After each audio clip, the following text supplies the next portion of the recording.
At the middle school, we have 3 specialized programs.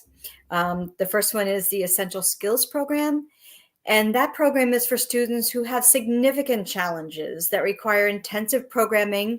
Students may be on the spectrum, they may have intellectual challenges, and they may have complex health impairments. The instruction is delivered through an ABA model, and the core curriculum is significantly modified. All the standards are modified, and functional and social skills training is delivered throughout the day. In addition to the ESP program, we have our AIMS program for students who are on the spectrum or have neurological differences. Those students are coached throughout the day through our social skills model with a lot of pragmatic teaching and learning. And in addition to that, we have our student support program for students who have challenges self-regulating and modulating throughout the school day. We are an inclusive school, so all students access general education as well as special education. And our special education structure this year, as Mika will also highlight, is a little different.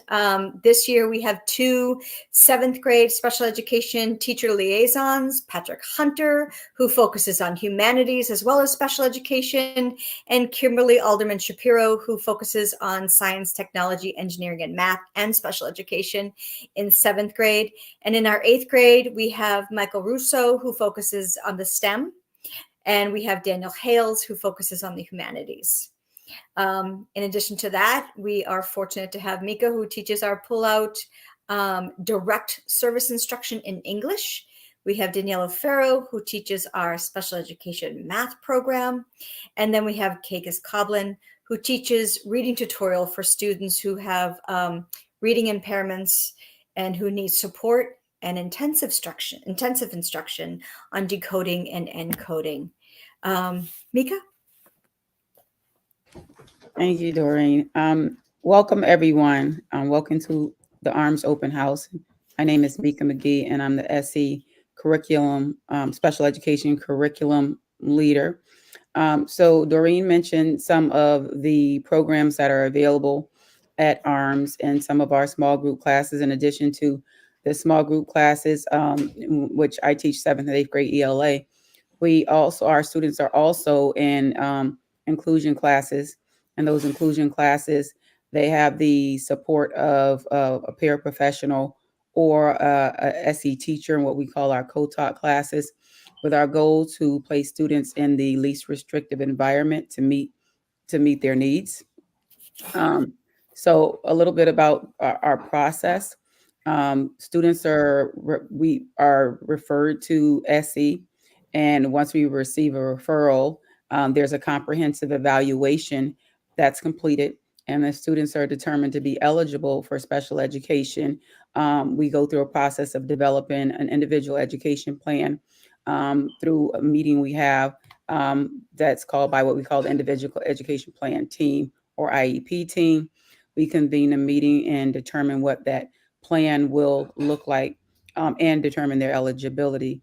And so once the plan is developed, we determine the least restrictive environment, and the students will be in either one of the programs that Doreen mentioned, or they'll be in a small group class like my class, or inclusion classes. They also generally they are included in whatever electives other students are included in. Each student is assigned a liaison, which is a liaison is a special education teacher, and that liaison is the person that, or the staff member that interacts with the student to make sure their academic needs are met, that the IEP is implemented. They interact with the parents, and they're your kind of like your first contact at the school, as far as communicating. Should there be any challenges that you might have in the school or with your student, it's a great idea to reach out to the liaison first. Liaisons also collaborate with the gen ed teachers, general education teachers, and related service providers. Should the student have physical therapy, occupational therapy, speech, adjustment counseling, things like that on the IEP. So our goal is to just do a really good job at, servicing our students. One of the other, Doreen mentioned this earlier, one of the other services we provide is academic skills. Our students have academic challenges, and some of those challenges are due to organization, executive functioning. And so our academic skills class addresses issues like executive functioning and organizing themselves, time management, and also self-advocacy. So we have a wide array of special ed services within the district that are available to our students. And I hope that if you have any questions, that you please reach out to us. Absolutely. Mika mentioned the academic skills, and this is also a time for students to learn how to, in addition to managing course expectations, how to advocate for themselves, right? So for an example would be to learn how to email a teacher for clarification, make a plan for future assignments, work on extended time assignments. Of course, the educators will be teaching executive functioning skills, and really also learning to practice the social emotional learning strategies. And also always the opportunity to retake tests and assessments for your students and your children to do better, to do their best. I just wanted to slow down a little bit and highlight the teachers once again. So for our essential skills program, that is our teacher is Denise O'Donovan.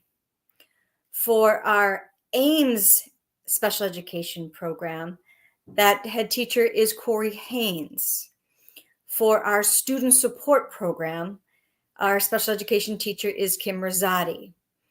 Balanced with the student support program and Ames, we have clinical support. So in SSP, our clinical school adjustment counselor is Miguel Wallace. And in Ames, it's Erin Neal Kolazinski. In addition to that, for our teams of special education teachers in 7th grade, they are Patrick Hunter, who focuses on humanities in addition to special education, and Kimberly Alderman Shapiro, who focuses on the STEM component and special education. And in 8th grade, we have Michael Russo, who focuses on the STEM, and Daniel Hales, who focuses on the humanities. And to highlight once again, our small group specialized content area instruction for reading tutorial is Kakis Coblin. For our English small group learning, focusing on writing skills, written expression, reading comprehension, is Mika McGee. And our pull-out small group math, focusing on calculation and numeracy, is Daniel Farrow. Mika, what did we forget? I think we've covered just about everything. I would say that when we part of the implementing the IEP is developing goals, and so those liaisons and the special education teachers work on the learning goals that are developed in the IEP meeting, and also students will have accommodations in class to make sure that we can meet their needs for them to be able to access the learning. Absolutely. And in addition to to Miguel and Erin, who do our clinical support, we also have Hector Santos, who has a dual role, who not only is a school adjustment counselor servicing students with IEP goals and objectives, but he's also the clinical coordinator of our BRIGHT program for students who might be transitioning back from hospitalization or a long absence from school. Thank you so much for your time, welcoming Mika and me into your home, and we're going to turn it back to Diego. Thank you. Thank you.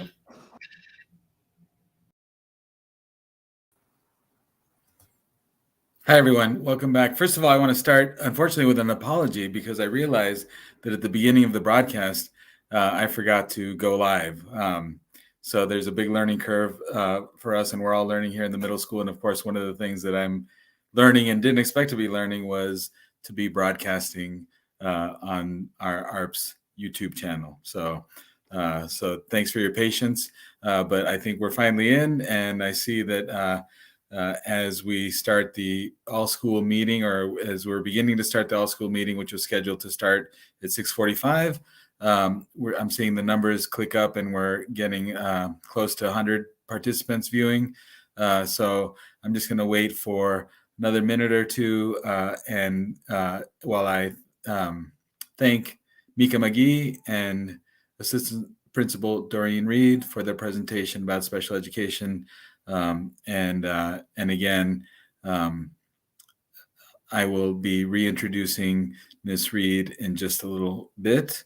But I thank all of you who are here for being here, and thank you for tuning in on the ARPS YouTube channel. I want you to know that this video is being recorded, and so if you didn't get a chance to see it live, you will be able to go to the ARPS YouTube channel and see it at any other time. It'll be archived there for you to review, so thank you.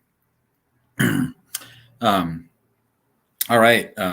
As the numbers start to click up, I'm going to go ahead and begin the next part of our presentation, which is the all-school meeting.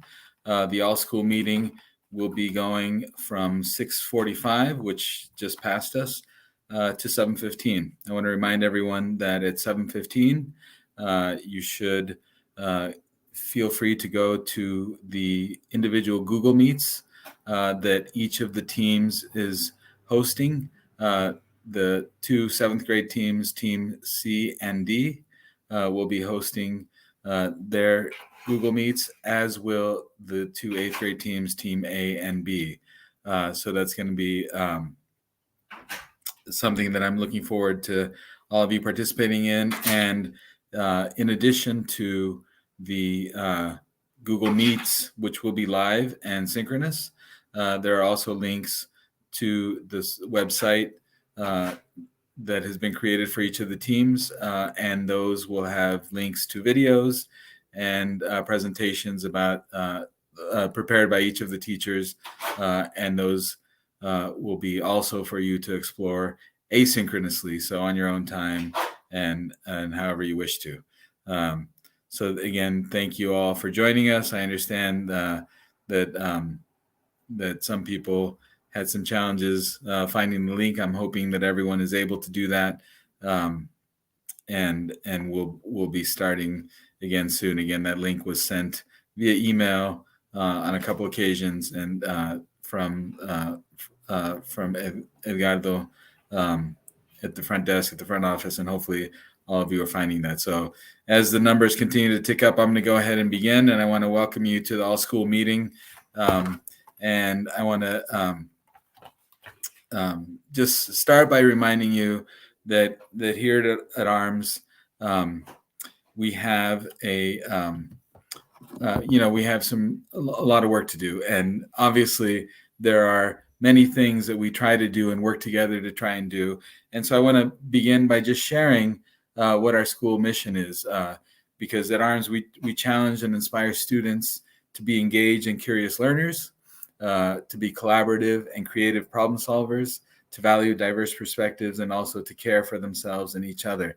And I just want to highlight the fact that this mission, which was written several years ago, and obviously something that we work to live into each and every day that we show up at ARMS, is a particularly challenging thing to be doing these days. And so obviously I don't need to go into details about the experiences that are going on nationally and worldwide, which are truly unprecedented and unique. And I will be highlighting some of those things in just a moment, but I just want to offer this as an opportunity to commit as a community of caregivers, of parents, of teachers, of educators, to the collective efforts to collaborate on behalf of our students and our community, and to recognize just how critical that need is now more than ever. The events that are happening in our world have been termed by many individuals as a slow-moving trauma that we're all collectively experiencing, and and I think it's really important to recognize that students are awakening to a world and stepping into a world that presents these challenges to them at a time when they're trying to find their place in the world. And so it's particularly important that we, as adults, maintain honesty and openness with them, but also maintain unbridled commitment to support them in their growth and the development of self in this community, in this region, and in this world. And I think at a time when students are beginning to differentiate themselves and make those changes, this challenge is particularly difficult. One of the things that I shared in the communications I send to families every other week, called Open Arms, was a chart that was a really valuable reminder for me of precisely what that means. We work with 7th and 8th grade students in our building, and for the 8th graders, the last time they experienced a normal school year was when they were 5th graders. And for our 7th graders, that's not something that they've experienced since they were 4th graders. And so you could imagine that big gap between 4th and 7th grade, or 5th and 8th grade, which is a tremendous amount of time, particularly when you're a young person. It makes up a significant percentage of your life. It is probably hard for us to imagine, certainly impossible for me to imagine, but I see it and meet those challenges in the conversations I have on a daily basis with students all over the school. And so in that spirit, I am wishing for and hoping for and asking for us to be committed collaborators in supporting that. And what does that look like? What does that partnership look like? And why is it important? Well, first of all, developing when we effectively partner on behalf of students in our building, we are helping them to develop social, emotional, and academic competencies that will allow them to become fully incarnated, hopefully free human beings. And that's something that I hold as a goal for all our students. And so in partnering together, I want to just let you know about some things that are going to be happening at our school. One of those, which I'm going to be sharing information about soon, is about a partnership that I'm really excited to announce with an organization called the Family Institute for Student Success. And this partnership with this organization, which we're going to be launching officially in January, but we're going to be reaching out sooner than that to ask for support and volunteers to serve as recruiters and trainers for this effort. It's an unprecedented effort in this community to really try and develop meaningful partnerships between our school and the people who work here and our community, and those of you who are parents and guardians in the community who interact and support our students at home throughout the other parts of their lives and days. And so I want to invite you to stay tuned for information about the Family Institute for Student Success and that partnership, which will be kicking off officially in January. But prior to that, like I said, we're going to be reaching out and trying to get support from all of you and certainly inform all of you about it. And the other thing that I want to really stress as a real opportunity is the PGO, the Parent Guardian Organization here at ARMS, is an important vehicle for us to develop relationships with parents and to give parents and guardians the opportunity to have an impact not only in the lives of their students and even participate in those lives at school, but also to support some really valuable initiatives. The mission of the PGO is to create a supportive and welcoming community for students, their families, teachers, and administration. And the ways the PGO does that I think offers some really unique opportunities because they work to support equity in the classroom through organizing events and programs that foster a positive environment. And they also serve as a resource and information for family engagement. And also importantly, they fund academic and community initiatives. And again, I'm hopeful that we'll have a lot of initiatives and programs that bring our community closer together and allow us to celebrate and recognize the tremendous work that goes on with our students who constantly impress me and remind me with their resiliency and their capacity. And the highlight of my day is always the time I spend with them informally at lunch, having conversations and dialogues with them. I want to let you know that the PGO is in the process of rebuilding. Of course, our virtual school years were really impactful of that organization. But I'm going to ask that you all look for an email from the PGO, which will be coming out next week, and consider volunteering. And as a reminder, stay posted and tuned in for information about the Family Institute for Student Success, which will give us another opportunity to really collaborate and work on behalf of our students and our community. And so I want to let you know that the work that I do in administration and is a team effort, and there are a lot of people who work with me on this, and I want to make sure that you have the opportunity to meet some of those. But I also just want to take a moment to just recognize the tremendous and Herculean efforts of our teachers and our paraeducators who work in the critical space of the classroom with our students, and who work really hard and put in tremendous hours and energy and effort to make sure that our students are not only met with safe classrooms and safe spaces to learn, but also with engaging curriculum and fantastic assignments and work that is teaching them not only the skills that they need to know to make sure they meet the standards of education that are created for them, but also to learn a lot of those soft skills which they really work on, and which I'm really happy that we have students in person to be able to do, like the collaboration, the interpersonal communication, and I'm really honored to work on trying to support their work in the classrooms, because that's where a lot of the real learning happens. One of the most important and valuable partners I have in this work is someone who I'm happy to introduce to you right now, and that is the assistant principal, Doreen Reed. Doreen, welcome back to the presentation, and I just want to cede the floor to you and ask that you introduce yourself and let us know a little bit about the work that you do here at the school. Absolutely. Thank you, Diego. It is my pleasure to be the assistant principal again at the Amherst Regional Middle School and collaborating with Diego on a daily basis. In addition to PK, we're also working very comprehensively with our partners at UMass.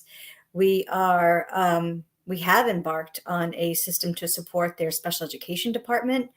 We are currently working with their pre-practicum students, where we have a number of students from UMass supporting our special education department and learning from our special education teachers in order for their students to become academically prepared and culturally competent educators in our community. In the next semester, we will also be offering practicum opportunities for some students to work more comprehensively with our special education teachers and learn how to do more direct teaching and planning to connect with our students and families in our community. In addition to that, we have partnered with UMass for the Happiness Project. It's the Wellbeing Promotion Project. It's a 10-week evidence-based Tier 2 support addressing students' social emotional wellness through activities targeting gratitude, kindness, character strength, and hope, especially during these times. Within the 10 weeks, students will learn about feeling grateful for their past, feeling grateful for their current relationships with their families and friends, getting to feel excited about their day and using their own character strengths to build their individual characters, feeling optimistic, learning how to just take hope and pleasure and finding the best about their future and about themselves, and really learn how to say goodbye in a positive way so they can reflect and grow and move on to the next educational opportunity, friend opportunity, just giving them the skills. This is a 2-year grant. So we will be partnering with UMass for 2 years for this research-based project. In addition to that, we have students who are receiving not only supports from our special education department, but also through our 504 process. We have a lot of students in need, and we continue to not only support our students, but our family and our community through purposeful empowerment and interventions that we offer at ARMS. If we need to connect families with outside resources, we are fortunate to be able to do that. And we do that also through support with our Family Center and Dr. Marta Guevara. Diego? Thanks so much, Ms. Reed. I think it's a bit of an understatement to say that we collaborate on a daily basis. Ms. Reed and I are literally moment to moment throughout the day, working, collaborating, and problem solving, but also sharing opportunities to interact with staff and students. And on the whole, it's a really joyous thing. And I thank you for your collaboration, Ms. Reed, and already looking forward to tomorrow. Me too. I enjoy it all. Thank you. Great. Thanks so much. I want to talk a little bit more about some of the things that we are doing in the school. And I want to just acknowledge that part of this partnership isn't just within the school, but also in the community. And one of the things that we're able to work with, and I want to offer just my gratitude for a new position that we were able to create in the school, which is a culture coordinator. And this is something that I think has been having a tremendous impact, not only on the relationship between administration and teachers, but also in the relationship between teachers and students. It's no secret that there are a lot of challenges that we experience in the school on a daily basis, trying to meet the needs of all our students. And I want to just introduce Dr. Letha Gale Brissett, who is our culture coordinator, and give her the opportunity to let you know a little bit about the work that she does on behalf of our community in the school. So Dr. Gale Brissett, why don't you take it away, and I'll let you share some of the work that you do. Thank you, Mr. Sharon. Hello, everyone. Thank you for joining us this evening for Open House. As Mr. Sharon mentioned, I'm Letha Gale Brissett and the cultural coordinator here at ARMS. In my role, I'm working with administrators, the staff, and students, and most importantly, to build an inclusive environment of culture, because we know that a climate of culture provides us the opportunity for learning, caring, and success. We want all our students to work together to have a great middle school experience. We talk about the values, the traditions, be respectful of themselves and also each other. And it's no surprise, we all know that, middle school can be that very awkward period, and it can be complicated at times and challenging for some of our students as they make that transition from elementary to the middle school. So it's that period where, the students start becoming more conscious of understanding themselves and also building their identity. And I guess many of us, including myself, can remember those days of going through that phase. It's really can be a bit challenging. So without doubt, having a positive school culture will have a huge impact on who they are as individuals and also their learning. This is not only coming from me, but research has shown that a positive school environment sets the tone for everything that happens within our building. The ease at which students develop competencies in their academic work, understanding differences when they're interacting with other people who they may even think different from them or even hold different views. So that is why we're really working very hard here at ARMS on building a culture that allows our students to thrive, to build strong bonds in the community, and ultimately to succeed in their academic and, of course, importantly, social life. So how do we go about accomplishing this? Mr. Sharon did mention a while ago that one of the approaches that we're doing is practicing restorative justice approach. So in this approach, we use strategies to teach our students skills on how to make good decisions, resolve conflict peacefully, and come up with their restorative solutions. And I said come up with their restorative solutions when they encounter issues and how to deal with those. This requires us helping or teaching the students certain skills of working together, showing empathy, connecting and negotiating different points of views. And overall, this is about developing positive mindset in our community, because that is really very important. And also, how do we also teach these practices to students? So some of these lessons and activities, they take place during our advisory periods and also in restorative circles with me. And I also do one-to-one meeting with many students, as one of the important things also is to provide mentorship and support for our students as well. Of course, the success of this program is dependent on the support from everyone in our school community, especially you parents. We want your support as we work with your children and you. Please feel free to reach out to me via email. My email address is gayle-brissettl. So that's GAYLE-BRISSETTL @arbs.org. Or you can give me a call. My number is 413-362-1840. Also, I'll be reaching out to you as I get to know your children and working with them, because we want them to be the best they can be. Again, thank you for joining us and have a good night. Fantastic. Thanks so much for that informative presentation. I appreciate that. And again, just an opportunity to see some of what goes on behind the scenes here in the school. Thank you, Dr. Gayle Brissett, for that. And one of the other things that I want to share with you is that there are a lot of resources that are available to all our students. And one of the key contact individuals and someone who's a group of people who are always working on behalf of students tirelessly are our guidance counselors. And they offer support to all the students in the school. And because their caseload is so large, they each take one of the grades. And so I'm going to bring them on and share this group with you real quick. And so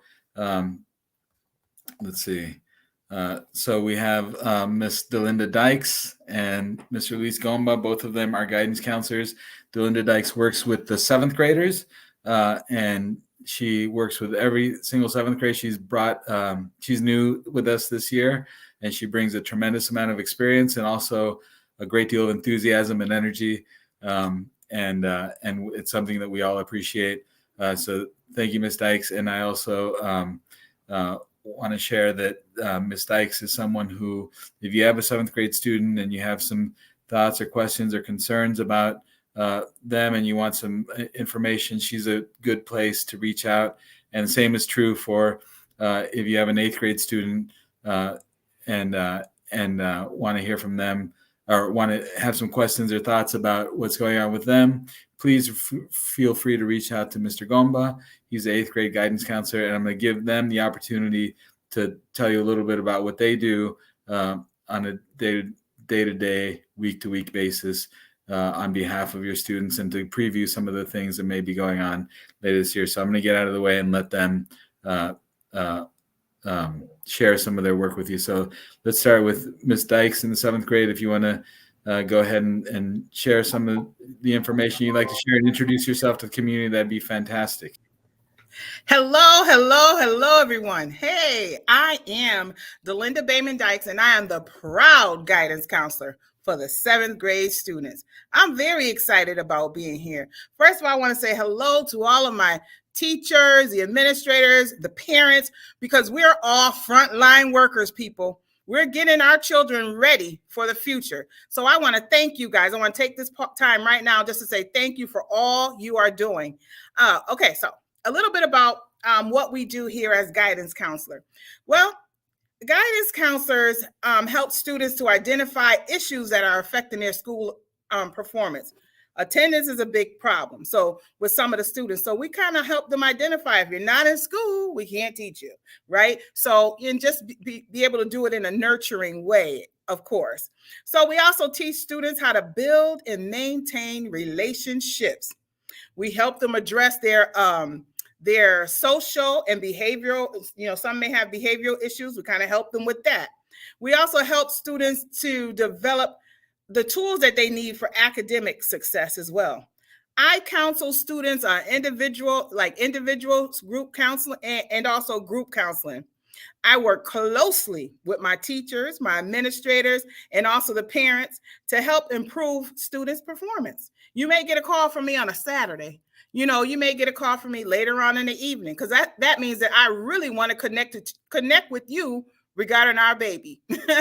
So middle school is a challenging stage of development.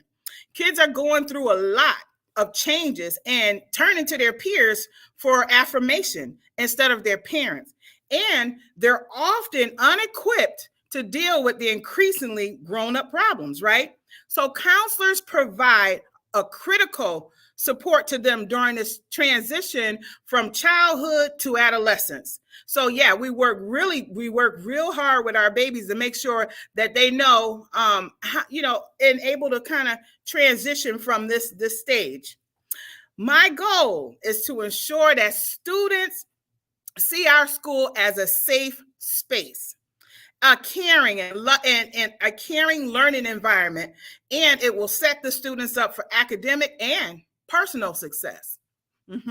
So therefore, I act as a resource, and I connect with the teachers and parents and to help them connect with the teachers and parents and administrators, so that way they'll know how to, make sure that their needs are being met. I'm almost done, y'all. Counselors are charged with being the voice. That's why y'all hear me. We charged with being the voice of our students, because sometimes kids feel like their voice is not being heard. Remember, the knowledge, attitudes, and skills that the students are acquiring now helps to build their foundation for future success. And I'm honored to serve on the front line for our children, our future. Thank you for your time. Thank you so much, Ms. Dykes. So I'm Mr. Gomba, so I'm the 8th grade guidance counselor. A lot of the things that we do, Ms. Dykes has already covered. So I'm more talking about our 8th graders. So, part of this journey is the transition to high school, and that's something that I want to support them as much as I can with. So academically, socio-emotionally, that is my goal, is to be that support for them as they transition to the high school, kind of building those habits and making sure that we instill those good habits into them as they move on into the high school. Part of that transition is, upcoming conferences in the spring to talk about appropriate classes that they should be taking for next year. A lot of more of this information will come as we go along the year. And, I'm really just here for support and trying to figure out how we can kind of go on this journey together and help them navigate throughout the day-to-day as we move on throughout the year. So please feel free to reach out to either of us for 7th and 8th grade, and we'd be happy to help you with anything. Fantastic. Thanks to the two of you. I'm going to let you all go and get into your evening a little bit, but thanks again. And I want to just thank everyone who joined us this evening. Thanks for all the participants who had the opportunity to share a little bit about what they do in the school to make ARMS the great school that it is. And again, I want to thank all of you for your support. I appreciate the comments, and I want to let you know that if you you should be going now to the individual team meetings. The 7th grade teams are teams C and D, and the 8th grade teams are teams A and B. And so I'm going to get over and join the presentation for the team that my son is in. Excited to hear from that. So that starts at 7:15, so I don't want to delay you. Thank you very much for your participation and engagement. I look forward to hearing from you and seeing you in person soon. Have a wonderful rest of the evening. Thank you.